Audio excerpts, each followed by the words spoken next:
Hello friends, welcome back to कुडेर studies. तो आज हम लोग स्टार्ट करने वाले हैं लॉगरिथम। लॉगरिथम पहले होता क्या है हम लोग वो देखने वाले हैं। लॉगरिथम यानी कि हमें लॉगरिथम कोई भी, जैसे कि ये हमारे पास कोई अंक है 2 रेज़ टू द पावर 3, तो हमें ये जो पावर है ना हमें लॉगरिथम देता है। कैसे, इसे हम लोग अब समझने वाले हैं। तो हमारा जो ये आपको टर्म दिख रहा है log B A equal to C, ठीक है। और बी हमारा क्या है, बेस, और ये हमारे पास को है, मतलब बी पे पावर क्या राइज किया जाए कि वो हमें ए दे दे। तो इसका हम लोग सिंपल सा फॉर्म निकाल सकते हैं किस प्रकार से, यानी कि इसे हम लोग इस टर्म में भी लिख सकते हैं, ठीक है। तो B A is equal to B to the power C. तो b पे पावर क्या राइज किया जाए कि वो हमें a दे दे, मतलब b पे पावर हम लोग c। तो ये जो c आ रहा है ना वो हमारा पावर है। तो लॉगरिथम हमें सिंपल सा मतलब है, लॉगरिथम हमें पावर देता है, मतलब पावर फाइंड करने को कहता है, ठीक है। अब हम लोग देखने वाले यहाँ पे जो b है ना, b, और ये यहाँ पे जो a है वो हमेशा 0 से बड़ा होना चाहिए। एंड ये जो b है 0 से बड़ा यानी कि 1 हो सकता है, 2 हो सकता है, 3 हो सकता है, ठीक है। लेकिन b, ये जो बेस है हमारा b बेस, वो हमारा कभी भी 1 नहीं होगा। जो हमारा b है बेस वो कभी भी 1 नहीं होगा। 2 हो सकता है, 3 हो सकता है, और 0 से तो हमेशा बड़ा रहना चाहिए a एंड b। तो ये तो ये हमारा किसी भी चीज़ का लॉगरिथमिक फॉर्म है, लॉगरिथम फॉर्म है ये, ठीक है। एंड ये आप लोगों को जो दिख रहा है ये हमारा एक्सपोनेंशियल फॉर्म है। इसे कौन सा फॉर्म कहते हैं, एक्सपोनेंशियल फॉर्म, ठीक है। एक्सपोनेंशियल फॉर्म कहते हैं। जैसे कि हम लोग समझने वाले हैं कुछ एग्जांपल से। हमारे पास ये वाले क्वेश्चन है log 2। तो यहाँ पे जो आपको 2 और ये 1/4 दिख रहा है, तो मैंने कहा बी बेस तो हमेशा 0 से बड़ा होना चाहिए। तो यहाँ तो बेस इसका वैल्यू क्या आता है 0.25।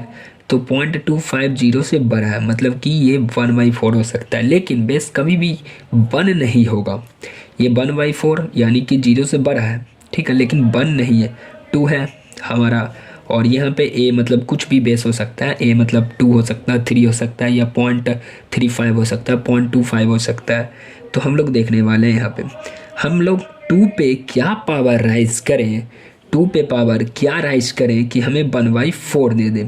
तो 2 पे पावर क्या राइज करें कि वो हमें 1/4 दे। तो 2 पे पावर हम लोग -1/2 राइज करेंगे, 2 पे पावर -1/2, तो हमें ये 1/4 दे देगा, ठीक है। सॉरी, -1/2 नहीं, सिर्फ -2। 2 पे पावर अगर -2 देंगे तो ये हमें 1/4 दे देगा। अब हमारा क्या है log 2, और ये हमारा बेस में 2 है और इधर हमारा 1/2 है। 2 पे पावर क्या राइज किया जाए कि हमें वो 1/2 दे। तो 2 पे पावर -1 हम लोग राइज कर देंगे कि वो हमें 1/2 दे दे। log 1/4, ये हमारा बेस 0 से बड़ा है लेकिन 1 नहीं है, ठीक है।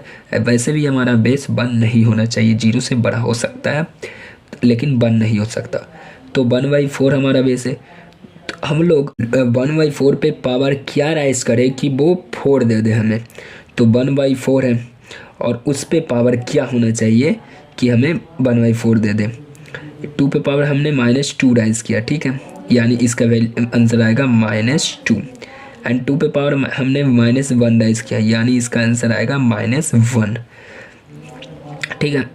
और हम लोग पावर देख रहे हैं यहाँ पे, हमारा पावर ही आंसर होगा। ये तो मैंने आपको एग्जांपल दिया कि 2 पे पावर -2 राइज करना है, तो जो पावर है वो हमारा आंसर है, जो पावर है वो हमारा आंसर है। अब हम लोग 1/4 लिखते हैं यहाँ पे, ठीक है। आप लोग डायरेक्ट आंसर ये वाले लिखिएगा, ना कि ये वाले, ठीक है। तो 1/4 पे पावर क्या राइज किया जाए, अगर 1/4 पे पावर हम लोग -1 राइज कर दें तो हमारा क्या आ जाएगा, 4 आ जाएगा। तो यहाँ पे आंसर क्या होगा, -1।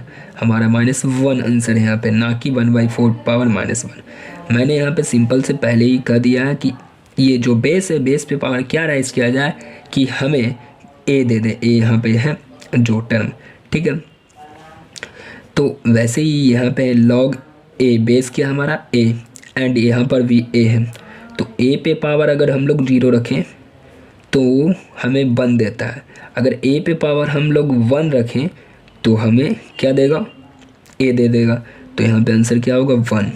ठीक है, अगर हमारा कुछ इस तरह से भी हो सकता है log b, और इधर भी b log c, और हमारा इधर भी c हो सकता है। ठीक है, तो इसका आंसर क्या होगा 1 होगा। ठीक है, कहने का मतलब अगर हमारा इस प्रकार से क्वेश्चन आ जाए log 5 और यहाँ पे भी हमारा 5 दे रखा हो तो इसका भी आंसर क्या होगा 1 होगा। ठीक है, अब हम लोग नेक्स्ट बढ़ते हैं क्वेश्चन की ओर। log a और यहाँ पे 1 है, a पे पावर अगर हम लोग 0 दें तो वो हमें 1 दे देगा। तो यहाँ पे इसका आंसर क्या होगा 0। हमारा पावर ही आंसर होता है लॉगरिथम में। तो इस क्वेश्चन से हमने क्या समझा कि लॉगरिथम हमें पावर देता है, हमें पावर क्या देता है, पावर फाइंड करने को बोलता है। ठीक है, अब हम लोग कुछ प्रॉपर्टीज़ है लॉगरिथम के वो देखने वाले हैं। अगर log a देखिए इसका बेस, सारे ये दोनों का बेस सेम है। अगर इस प्रकार से 3 भी आ सकते हैं, यहाँ पे m है, यहाँ पे n है, फिर p भी हो सकते हैं। ठीक है, और लेकिन तीनों का बेस सेम होना चाहिए। यहाँ पे 2 हैं तो दोनों का बेस सेम है यहाँ पे, और इसका एडिशन लिया गया। लॉग में अगर एडिशन हो और उसका बेस सेम हो तो वो मल्टीप्लाई हो जाएंगे, जैसे log a mn हो गया। ये भी लॉग है, बस यहाँ पे क्या है सब्सट्रैक्शन है, तो सब्सट्रैक्शन है तो यहाँ पे डिवाइडेशन हो जाता है। ठीक है, यहाँ पे हमने डिवाइड किया है, और लेकिन दोनों का बेस क्या है, सेम है। इसका भी बेस सेम है एंड इसका भी बेस सेम है।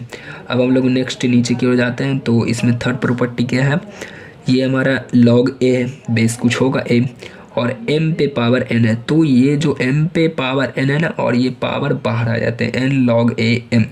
अगर इसी में हम लोग इस तरह से अगर देखते हैं, यहाँ पे हमारा पावर m पावर n है, अगर हमारा कुछ इस प्रकार से आ जाए log a, ठीक है, log a, और यहाँ पे हम लोग बोल सकते हैं 2 पे पावर अगर हमारा -1/2 है, 2 पे पावर -1/2 है, नहीं कहने का मतलब इसका ही एग्जांपल हम लोग ले लेते हैं।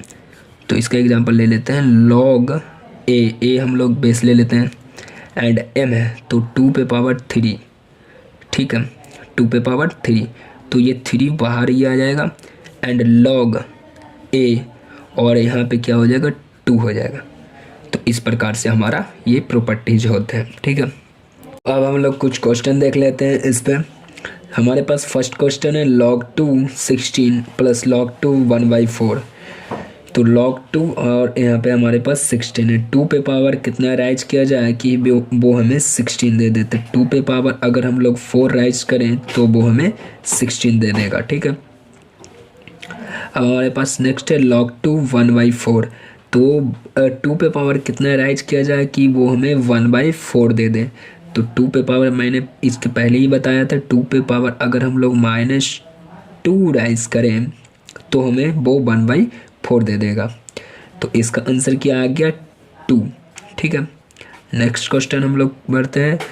हमारे पास नेक्स्ट है if log x 216 equal to 3 then x। तो हमारे पास यहाँ पे x का वैल्यू पूछ रहा है। ठीक है, log x टू पावर 16 यानी कि x पे पावर कितना राइज किया जाए। तो ये तो हमारा आंसर दे रखा है कि अगर हम लोग x पे पावर 3 राइज करेंगे तो वो हमें 216 दे देगा। देन यहाँ पे हम लोग इसका x का वैल्यू निकाल सकते हैं, x is equal to cube root 216। तो x का वैल्यू यहाँ पे आ जाएगा 6, एंड ये हमारा आंसर हो जाएगा।